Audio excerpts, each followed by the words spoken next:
प्रिय मित्रमैत्रिणींनो, सर्वांना माझा नमस्कार।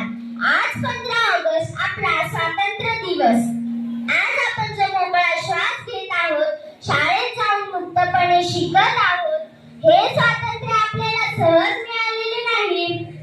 मित्रांनो, सांगा बरं, आज सकाळी जर कोणी येऊन तुम्हाला सांगितले असते की आजपासून तू शाळेत जाऊ शकत नाहीस, तुझ्या मनाप्रमाणे बोलू शकत नाहीस, तुझा झेंडा फडकवू शकत नाहीस, तर कसं वाटलं असतं?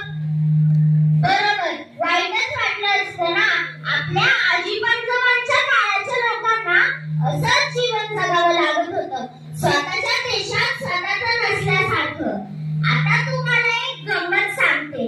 भगतसिंग यांना जेव्हा फाशीची शिक्षा सुनावण्यात आली होती, तेव्हा ते हसत हसत म्हणाले होते, इन्क्लाब जिंदाबाद, इन्क्लाब जिंदाबाद। विचार करा, मृत्यू समोर दिसत असताना सुद्धा एवढं धाडस।